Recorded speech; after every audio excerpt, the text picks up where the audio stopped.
The cute goat left his house sadly that day. Everyone in the forest was excited for the costume carnival to be celebrated the next day. But this did not cheer the cute goat. What happened, goat brother? What's wrong? I have nothing to wear for tomorrow's costume carnival. I'll never win the contest. Don't worry. If you go to Mr. Owl, the best tailor of the jungle, he can sew you a great outfit. The goat went to the tailor, Mr. Owl, with great excitement. Mr. Owl was so busy that he didn't see the goat coming. The cute goat rang the bell standing in front of him. Ho, ho, ho! Who is it? Oh, goat. I'm so busy. Tell me quickly, what do you want? Well, I want you to sew me the best outfit for tomorrow's carnival. You have wonderful wool. We can cut and shape them a little. No, I should get the biggest round of applause at the carnival. I want to win the competition, Mr. Owl. Then you should bring some of Sad Parrot's feathers and some magic stones guarded by lions behind Mount Gible. Only then can I sew you the best costume. But the sad parrot makes everyone cry. I don't like to cry. Moreover, lions do not like to have fun and dance. They say they are powerful and also terrifying. You have never met a lion before. A little courage solves everything, goat. Remember that. When the goat moved away from Mr. Owl, he dreamed that he would get the most applause at the carnival and boldly set out for Mount Gible. After a while, he heard a sad voice around. Who is there? Boo-hoo. The goat approached the sad parrot. Can you give me some of your feathers for the costume carnival, sad parrot? But my feathers can fall out only if you make me laugh. And I only laugh once in 1,000 years.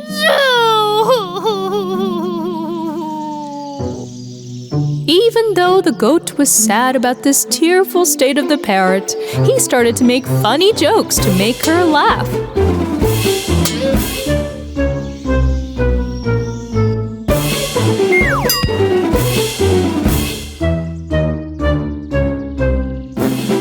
Finally, the sad parrot burst into laughter.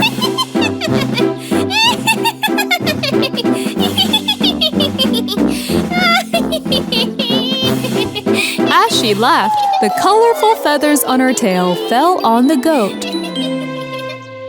I thought you would never smile. Thank you, parrot with a beautiful laugh.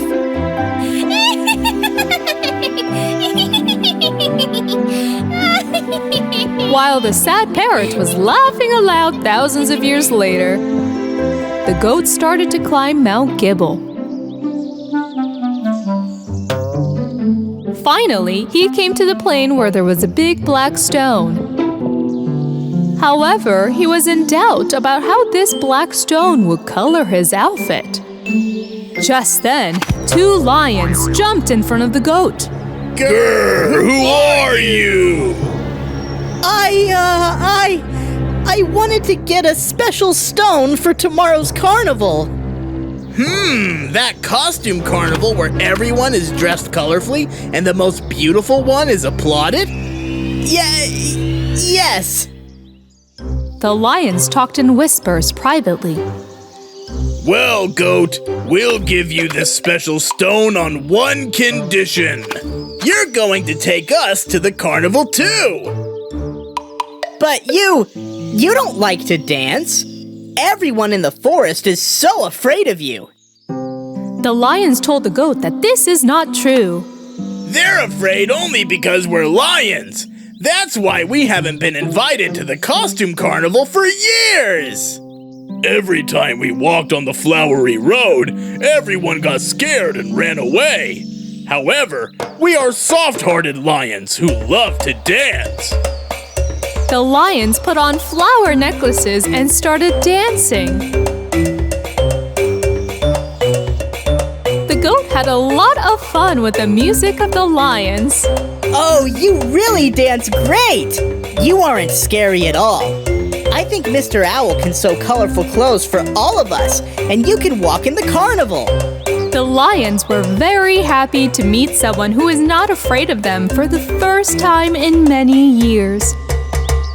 At that very moment, the stone, which looked black, began to shine brightly piece by piece. The lions and goats collected the colored stones and quickly went to the owl. When the tailor Mr. Owl did not notice them because he was too busy again, this time the lions rang the doorbell. Who is it? What? Lions? Stop, Mr. Owl. Don't be afraid. They are not as scary as we think. The lions started to dance again in front of the tailor owl. These lions are awesome! The tailor Mr. Owl has sewn gorgeous costumes for all three of them. The next day, the costume carnival has finally started. The animals were walking on the flowery path in their most flamboyant clothes. Although the magnificence of the peacock fascinated everyone this year, he did not receive enough applause. This time, the goat appeared on the stage with his colorful feathers, shiny stones, and fluffy wool. The animals were so impressed with the goat's costume that they were tired of clapping. Goat was very happy with the sound of applause. However, right after that, lions appeared on stage with their beautiful costumes. Before they danced, the forest folk began to fear. What are the lions doing here? Oh, have they come to eat us all? Everyone, save your life! Run away! Wait! Don't go! Stop! Everyone in the forest looked at the goat in amazement.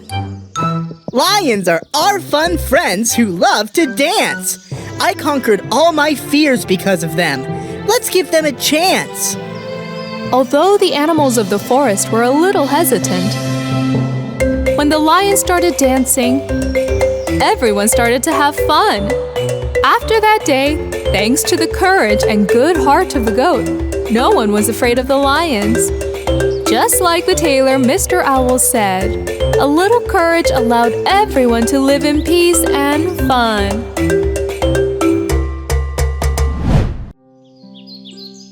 On a little farm lived a cute duck family. Mummy Duck was sitting on her eggs waiting for her new ducklings to hatch. There were exactly 7 eggs that were waiting to hatch. One sunny morning, the eggs began to hatch. Soon after, with great joy, the 6 little ducklings began to hatch. The ducklings were trying to adapt to the new world. They were quacking and walking around Mother Duck. However, the largest egg of them all was still trying to hatch, and Mother Duck began to worry. She thought that there might be something wrong. She decided to wait a little while longer. And at last, the 7th and the largest egg hatched. With great confusion, the poor ducklings began to look around. Little did he know his mother and siblings were a bit more confused than he was. Because this duck, in particular, did not look like his siblings. He was built much more broader and had grey and white feathers. The other ducklings began to laugh at him. What an ugly duckling you are! You look nothing like us! I don't get it. How come you look nothing like your siblings? Ugly, ugly, ugly, ugly, ugly, ugly. Some time later, the ducklings all grew older. But the ugly duckling was much bigger than the others, even the colour of his feathers. You grew up so fast. How did you turn out to be so different? Time was passing by, and the ugly duckling was growing up to be a different and sad duck. None of his siblings wanted to play with him. We won't play with you because you're ugly. All the other animals on the farm were making fun of him. Ugly duckling, ugly duckling. Na, ugly duckling, ugly duckling. Mother Duck, on the other hand, was doing her best in protecting him. My poor duckling, why are you so different than the others? As the days passed, the poor ugly duckling was feeling horrible. All night long he would silently cry and think to himself that no one would ever want him.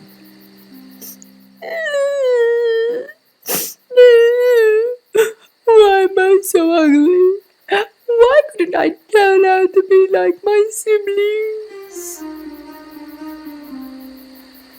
One day, some hunters approached the lake near where they lived. The hunters began to hunt the ducks they had seen. Whilst Mother Duck was looking for food for the ducklings, she was caught by the hunters. The poor duckling, not knowing what had been happening, he waited till morning for his mother to return.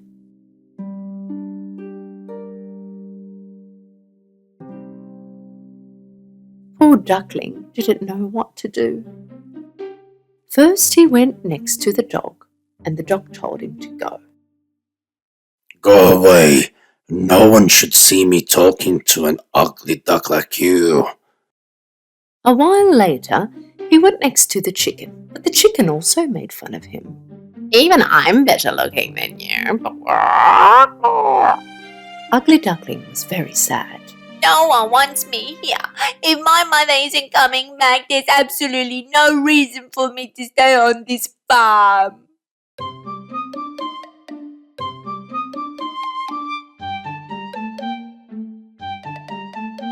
That morning, the ugly duckling left the farm.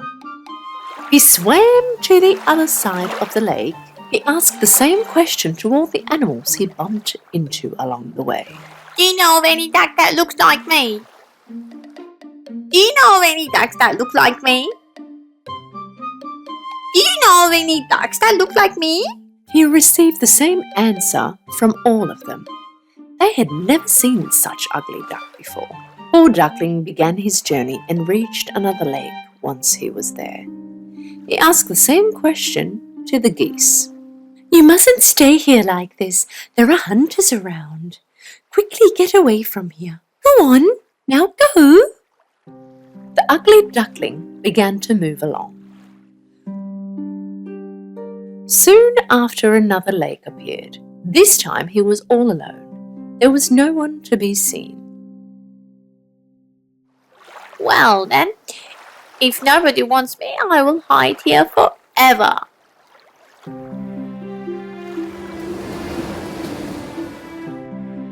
Even though he was all alone, he was very happy.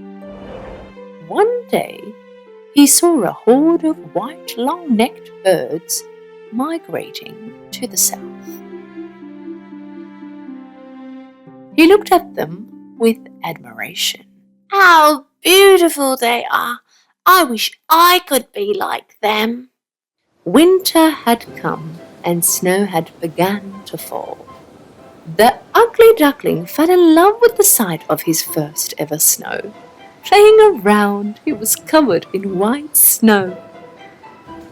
Due to the heavy snow, the ugly duckling was finding it hard to find food. So off he went walking around trying to find food. He was cold and tired. Meanwhile, he came across a farmer. The farmer felt sorry for him and gave his jacket. You poor thing, how cold you are. I will take you home and look after you until you grow.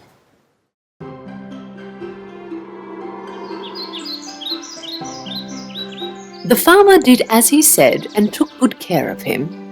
When spring had arrived, the ugly duckling had grown.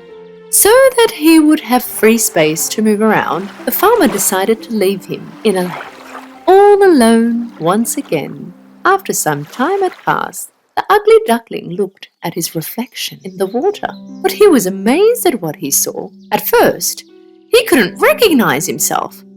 He thought there was someone else behind him. So he flipped his wings and noticed that his reflection was doing the same thing. He stretched out his neck and his reflection continued to copy his movements. Right then, he knew that this amazing bird was no one other than himself. Oh, how much I've changed! I look like the birds in the sky! I must return back home and show myself at once! And off he went. While he was swimming in the lake, he came across a wedge of swans. Because he was one of them now, they took him along. Ugly Duckling was travelling in joy with the swans. A boy at the lake shore yelled out to his friends when he saw the swans. Hey, look at the young one! All the way back! Must be the most beautiful swan I've seen! Yes, from the beginning, he indeed was a swan. He was just an unfortunate egg which got mixed up in between the ducks.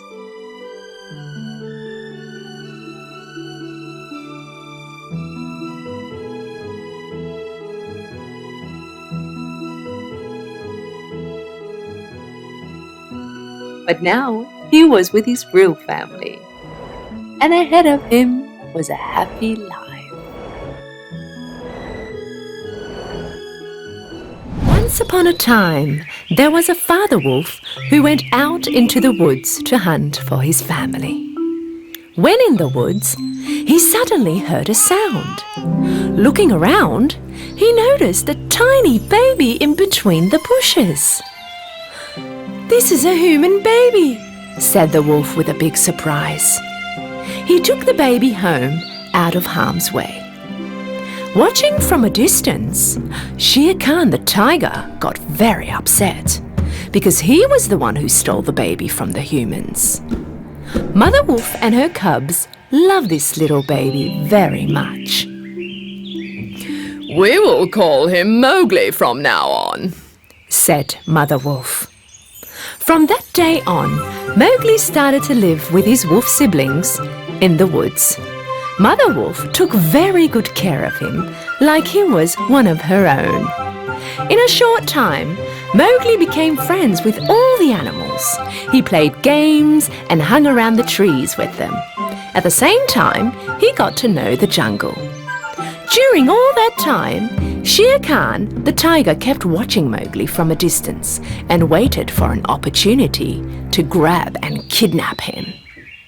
One day, the wise wolf Akela, Baloo the bear, and Bagheera the panther came together and started to talk about Mowgli. Human babies are very smart. Let's bring him up like a jungle boy. Baloo and Bagheera, you will protect him and teach the rules of the jungle, said Akela. Years went by fast.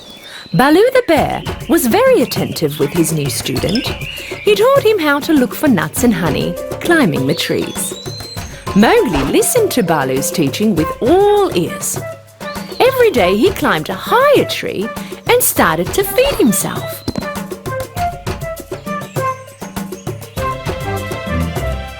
Baloo also taught him how to understand the sounds of the jungle. He was proud of his student. Mowgli was running very fast and swimming very good. And Bagheera taught him how to identify the traps humans set up for the animals and how to avoid them. One day, a cub wolf ran into one of these traps. Shere Khan the tiger wanted to hunt this cub wolf and make him his lunch. But acting before the tiger, Mowgli saved the cub from the trap. Shere Khan the tiger lost once again. Baloo also taught Mowgli the magic words he can use when there is danger in the jungle. In a very short time, Mowgli learnt these words by heart. Mowgli would not be harmed by any animal in the jungle. Realizing that he was not going to be able to catch Mowgli alone, Shere Khan went next to banderlogs, the most dangerous animals in the jungle. He told them about Mowgli. If Mowgli teaches us everything he knows, we'll become the wisest animals in the jungle. One day, when Mowgli was making a shelter to protect himself from the storm, the banderlogs were watching from where they were hiding. They decided to kidnap him when the opportunity came. At sunset, Mowgli was kidnapped by 2 monkeys and brought into the hills where the jungle was at its thickest. The little boy found himself in the middle of the banderlogs. When Mowgli realized that he was kidnapped by the monkeys, he started to think. He had to reach Baloo and Bagheera and let them know. Suddenly, he noticed Chill the vulture flying up above in the sky. He remembered the magic words Baloo taught him. We are the same blood, you and I. Hearing these words, Chill the vulture immediately realized that Mowgli wasn't a stranger and that he was in trouble. I'm little Mowgli! Could you let Baloo and Bagheera know that I'm kidnapped? Of course I will, Mowgli, answered Chill the vulture, and flew off to deliver the message to Mowgli's friends. Banderlogs brought Mowgli to their cold cave, the Monkey Town. This place was a place in the deep jungle that humans abandoned years ago. Even though Mowgli attempted to run away, the banderlogs outnumbered and caught him. Finding out about Mowgli's kidnapping, Baloo and Bagheera asked Kaa, the giant snake, for help to save Mowgli. They all came to the monkey town and hid behind a giant statue. From their hideout, they could see Mowgli and hundreds of monkeys around him. They started to wait for the perfect moment to take Mowgli out of there. At the right moment, Kaa said, "Now is the time, let's go." Bagheera silently moved to catch the monkeys. Then he started to punch the monkeys surrounding Mowgli with his powerful claws. Banderlogs ran around screaming with fear, and one of them called the others for help. Suddenly, Bagheera was surrounded with lots of monkeys. Some other monkeys grabbed Mowgli and put him in a room with closed walls. Mowgli could hear Bagheera fighting with the monkeys. He remembered the water storage under the ruins of the city, and he knew that the monkeys were afraid of water. Bagheera, run and jump in the water! Bagheera ran and jumped straight into the water. Baloo was also attacked by the monkeys. They started to fight, and Baloo was hitting the banderlogs with his front claws to protect himself. He was trying his best, but there were too many of the banderlogs, and it was impossible for Baloo to fight them by himself. And Bagheera was helplessly watching him from the water, feeling very bad that he could not help his friend. When Baloo was struggling with the monkeys, suddenly Kaa came out. When Kaa started to hit all the monkeys with his giant tail, the monkeys ran away with fear. The monkeys were always afraid of Kaa. None of them could face him in a fight. So when they started to run away in the depths of the jungle, Baloo was finally free.